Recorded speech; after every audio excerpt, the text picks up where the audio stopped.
Okay, the reasons I don't feel sorry for Marcus after Corey tried to sabotage and manipulate him. Let's get it. Pretty spit out nigga. Fucked out. That's my new style. Hey, have a good summer. Got you when I hit a lick, this nigga mad. I got you when I hit a lick, this nigga sad. I got you when I hit a lick, everybody knows. I got you when I hit a lick. That's what niggas tell hoes. Reason number one. I personally feel like this is low-key Marcus's karma for letting Corey use him like a pawn against Zoe with the I got you when I hit a lick song. Because what Corey does is when he's no longer cool with somebody, he don't want none of his flunkies to be cool with him either. So he'll come up with slick little ways to try to get you to do something to make the person he's no longer cool with to say, you know what, I ain't rocking with you no more either. And that's what Corey did with the I got you when I hit a lick song, or at least that's what he tried to do. He wanted everybody to sing because what he was doing is he was kicking Zoe while he was down. Everybody knows men are sensitive about their financial situations. And if Zoe was financially struggling to the point that he had to say, I got you when I hit a lick, then he knows that that was a major jab at Zoe's manhood and his ego. And Marcus saying, I got you when I hit a lick, him going along with that means that he was partaking in kicking Zoe while he was down. And since Marcus allowed himself to be used as a pawn against Zoe in that situation, guess what, Marcus? It didn't stop there. And he used your ass the exact same way, or tried to use you the exact same way as a pawn against Ryan.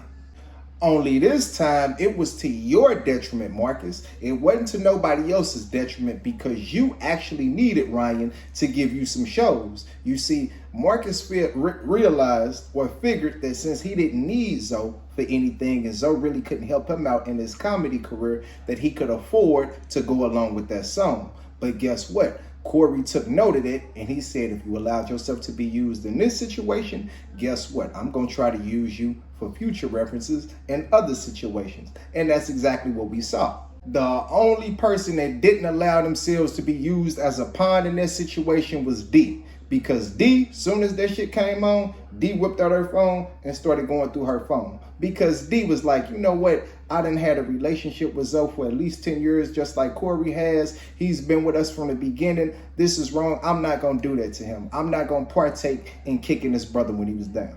Here go D, she being real quiet. Yeah. Come on D, start a riot. You know you can sing, you be holding back. So sing the song before I give you a smack. Hit it. Well, how does it go? How does I'm it trying go? to post a shirt. Got you. And peep how Corey tried to force D to sing the song because Corey is toxic and he wanted to sabotage everybody's relationship with Zoe. And he did that because Zoe took up for Grady and was like, you know what, and you shouldn't do it like this. So for future references, Corey was like, you know what, to make sure that shit don't happen again, I'm going to make sure that everybody got blood on their hands. Just like in that movie Bones with Snoop Dogg, when the crooked cop shot him and then they made everybody stab him so that everybody had blood on their hands, Corey did the exact same thing. He wanted Craig to sing, he wanted Marcus to sing, D wasn't singing, and he pointed it out and tried to get her to sing. Because D, I don't want you having no open line of communication with Zoe either. I want him to be like, you know what, D, your ass was singing that shit, you stay over there with Corey. And that's the approach that Marcus should have took. Marcus should have been silent. He should have whipped out his phone and act like he was doing something else. Speaking of I got you when I hit a lick, Marcus, your ass better be real careful with how you proceed with Corey moving forward. Because I already know he bought you that car. And one false move around him, and we gonna be getting I got you when I hit a lick part 2. And guess what? You ain't gonna be the featured guest this time, nigga. You gonna be the topic of discussion. So you better be careful. A lot of people may not realize this, man. We built this shit up, man. Zoe and Darlene been with me from the beginning. We built this shit up. Reason number 2, Marcus should have seen this coming. Corey admitted that Zoe had been with him since the beginning and helped him build this show up to where it is today. And if Corey has zero problem violating, exposing, and even lying on somebody that's been with him from the beginning and helped him build his platform to where it is today, what the hell makes you think he wouldn't do it to your ass, who doesn't really add too much of any value to the show? You simply serve as a flunky that doesn't pose any threat to Corey. So you should have seen this coming. When people talk about you next or you and Marcus, gotta watch it now. Ain't nobody gonna fall out with these niggas right here, man. And we see with those two quick clips that Craig acknowledged the fact that people are saying Corey gonna do the same thing to y'all and y'all gonna fall out, and Corey acknowledged it. So I can only imagine how many people that hit Marcus up personally and told him, like, you need to be careful with Corey because he gonna do the same thing to you. So I have zero sympathy for Marcus because he should have definitely seen this coming because everybody else did. My perspective on y'all is different than your perspectives on each other. You know what I'm saying? Like, I don't really have an interpersonal relationship that y'all have where y'all know, you know, some of each other's business and all that kind of stuff. Reason number 3, Marcus was dumb as hell for telling Corey any of his business, any of Ryan's business, anything that went on between him and Ryan. And Craig gave a lot of game indirectly. And he said that my perspective on y'all is different than y'all perspective on each other because I don't know y'all personal business. I don't have the same interpersonal relationship that y'all have. And Craig is smart for that. See, Craig knows I need to keep 6 degrees of separation between you and my real life. This shit is business, and we gonna keep it business. You ain't my friend. I'm not looking for friends. Like Marcus said, Corey, do you see me as a real friend to you, man? You shouldn't be looking for real friends in this business. You should be looking to come up. So Marcus was dumb as hell for telling Corey any of his personal business, and anybody at this point is dumb as hell for telling Corey any of their personal business. So again, I can't feel sorry for Marcus. I know how I feel about being on the show. I don't know how Marcus feel about being on the show. But for me as a comedian and somebody that's a businessman. Which leads me into reason number 4. Marcus is not maximizing the exposure that he's getting off of being on a 5150 show.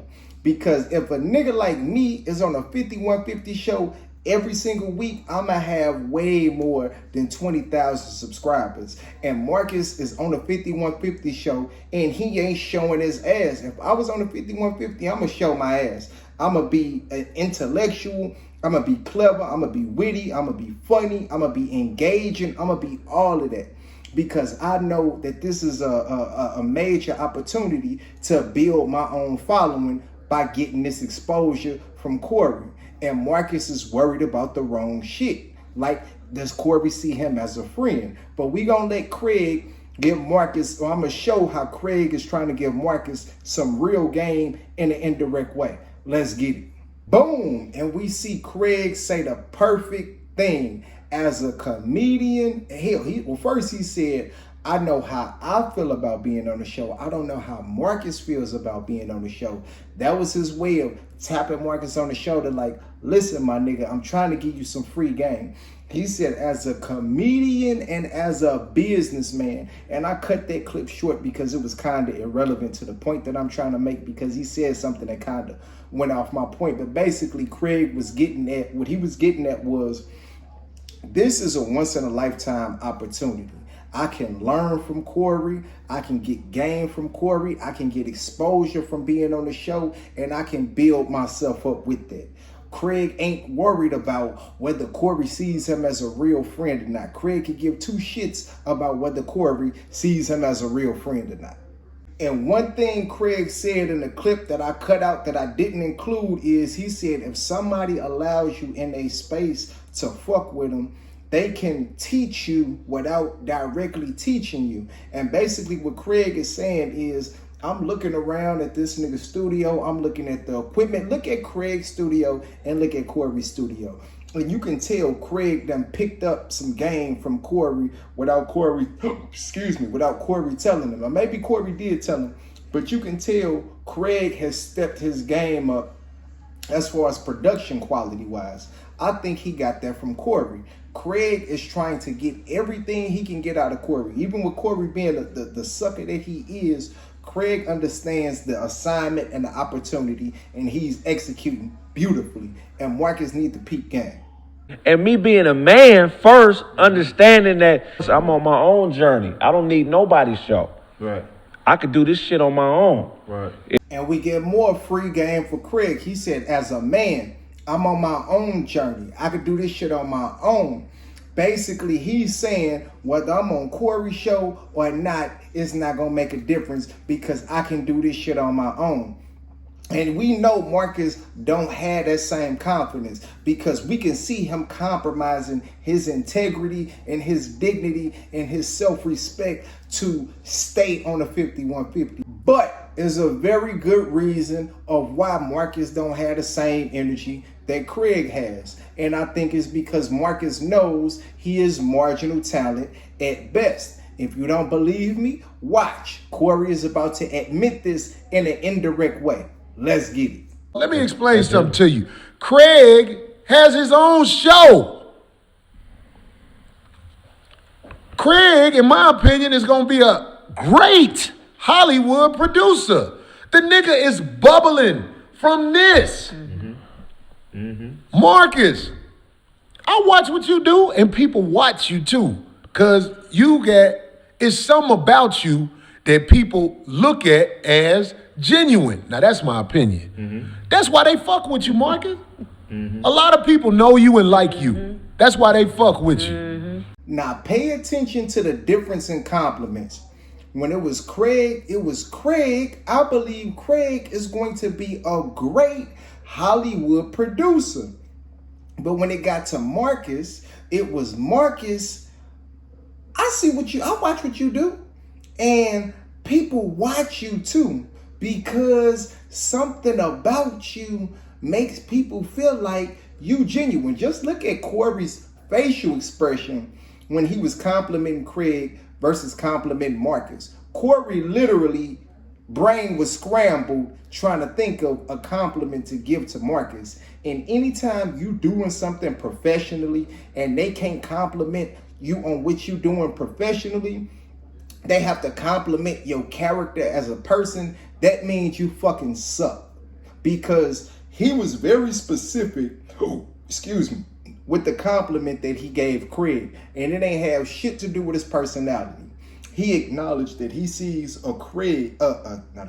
he acknowledged that he sees a skill and a talent that Craig has for production. But when it came to Marcus, he didn't acknowledge shit about Marcus's skill, talent, or ability as a comedian, as a content creator, as a YouTuber, nothing. It was people watch you just because you are a genuine person. And that means you have no talent whatsoever. And that's not me hating on Marcus. I'm not trying to shit on Marcus. Marcus, if you see this, I'm not trying to shit on you, brother. I like you. I personally think you a genuine dude, and that's why I like you. But I'm just trying to get you to see it, brother. You need to cultivate your personality. You need to work on your personality. You need to work on being more clever, more witty, more quick-witted, more, I'm not going to say intellectual because that ain't who you are, more funny. You need to try to take a more aggressive role in the show because you just be laid back chilling. You getting all of these followers you getting simply because people like your genuine personality. And if you want to be a comedian and a content creator, you don't want that, bro. You want your shit to be like Corey's. I clown Corey, but at the end of the day, no matter how much motherfuckers dislike Corey, we cannot take away the fact that that nigga is a beast on that stage. He was just here in St. Louis a few days ago. My best friend went to the show. He said that nigga Corey killed the show. Absolutely killed it. And I can acknowledge that Corey is a fuck nigga and an absolute beast of a comedian at the same time. He don't have to have a good character to make that money on the road. He don't have to have a solid character or a genuine character to have 10,000 people watching his show live on a Tuesday. That's because people fuck with his skill and his talent as a comedian. And that's what you need to work on from, just brother to brother on some real shit, real spit. That's what you need to work on, Marcus. You the only motherfucking weak link I got, nigga. Trust me. I don't even fuck with niggas like you. It's just I keep you around because you got knowledge, nigga. Big Head Craig, I'm dropping the first episode of the season next week. Also, Zoe look bad as hell. Check out Craig Facts Podcast. Check out the website, thecraigsmith.com. And which leads me into reason number 5. If you are marginal talent, Corey is going to expect you to be his punching bag. Unless you a Craig Smith type nigga and he know you will fuck him up if you violate him, Corey is going to make you be his punching bag, especially if he views your relationship as more of a parasitic relationship instead of a symbiotic relationship. And what I mean by that is a leech sucking blood from a hippo is a parasitic relationship. But a bird eating the bugs that are eating the dead skin cells on the hippo, or am I thinking of a rhino? On a rhino is a symbiotic relationship. The bird is getting to eat, and the rhino is getting rid of parasites. It's getting rid of the bugs. And he views brothers like RZA and brothers like that as more of a symbiotic relationship, because RZA serves a purpose. Because Corey admitted he only keeps Zoe around because he got knowledge. Why? Because Corey don't have knowledge. He's an ignorant nigga. But he likes to talk about deep intellectual shit. So Zoe served that purpose, but he miscalculated the type of nigga Zoe was and thought Zoe was a punk. But RZA, he know not to play with RZA like that, but RZA is more of a symbiotic relationship. So he knows that RZA don't need him. RZA comes with his own audience that's going to follow him wherever he go. You don't, Marcus, so you don't have that kind of leverage. Craig too. Craig got damn near 100,000 subscribers on his show. So Corey understands that Craig is also an asset. On top of the fact that Craig has smacked the shit out of me if I violate him like I violated Zoe and you, Marcus. Craig has damn near 100,000 subscribers. So I benefit off of that as well. The people that he got that may not know about me like that, I get exposure in that regard. And we're about to watch Corey admit again in a roundabout way that if he views you as being more of in a parasitic relationship with him than in a symbiotic relationship with him, then you can't even keep it real with him in public. You gotta go along to get along, aka be his flunky. Let's get it. If you ain't pulling your weight, don't tell me shit. real spit. Especially not in public.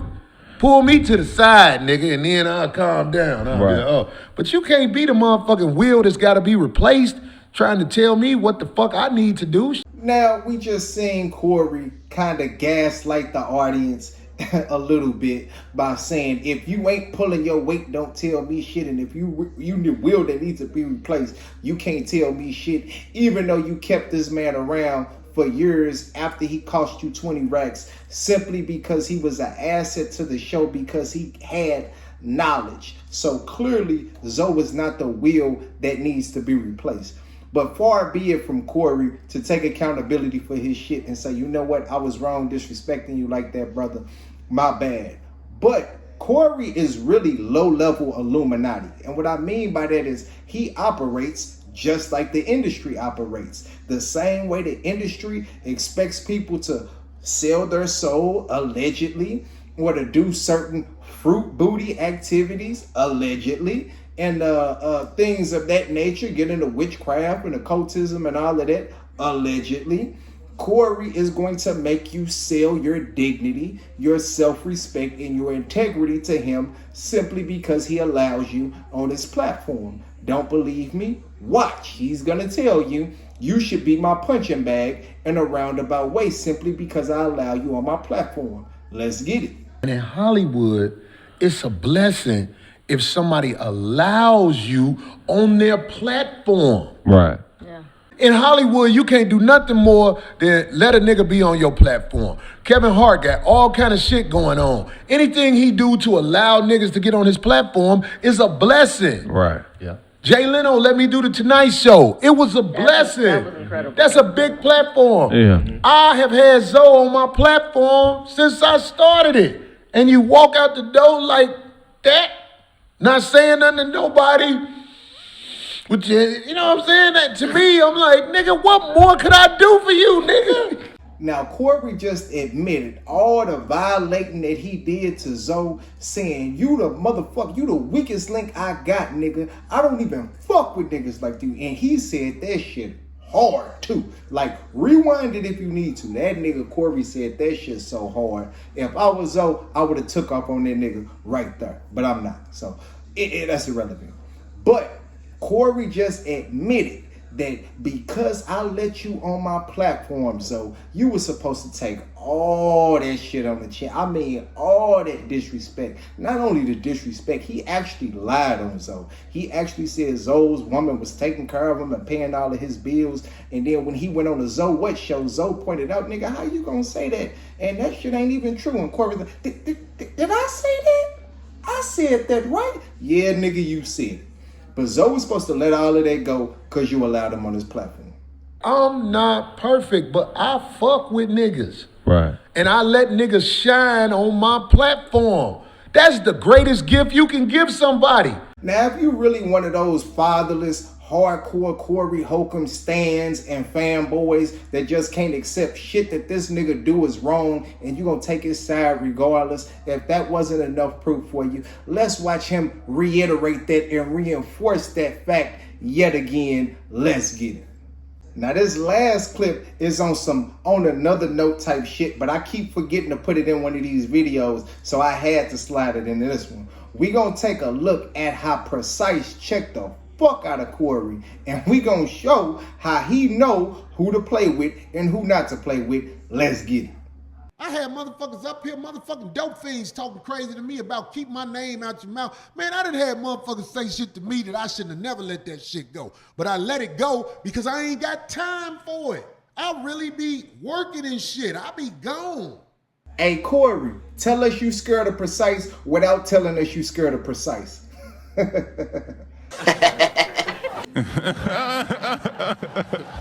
See, this for all you sucker-ass Corey Holcomb fanboys that be in me and the Brother Black Babble. Shout out to the Brother Black Babble. Be in our comment section talking shit trying to defend this sucker-ass nigga Corey. So if you sucker-ass niggas want to jump in the comment section of this video, make sure you tell me how the fuck Corey had enough time to dedicate 2.5 hours to Ryan Davis, but that nigga ain't have 2 seconds to say Precise name. Make that make sense for me. See, Corey, that nigga know who to play with and who not to play with. Cause on top of the fact that Precise is a big old tall nigga, he know Precise was in the military, which means he knows that Precise is well trained in the art of combat. On top of the fact that he's a big old tall nigga that was in the military, well trained in the art of combat, he know where that goddamn studio is. On top of the fact that he know where that goddamn studio is, he know that day and time you gonna be in that motherfucker. And on top of all of that shit, that nigga Precise be off with them substances. So Corey know goddamn well not to play with Precise, who be off with them substances. He's well trained and he know exactly when and where you gonna be. See, Corey is not dumb. I mean, he is dumb, but he ain't that goddamn dumb. He don't play with niggas that can fuck him up. RZA, he don't play with RZA. He don't play with Craig. He don't play with Precise. If he did, he would have said Precise name. You know why he didn't say Precise name? Because he a hoe ass nigga. And he know who to play with and who not to play with. Corey is a bully. He picks easy targets. Corey is the type of nigga that'll try you, and then when you show that nigga that you will fight and whoop his ass, that nigga be on this shit. Bitch, don't you put your hand in my face. You don't put your hand in my face. I will hurt you, okay? I will hurt you. So what you trying to do? Real spit.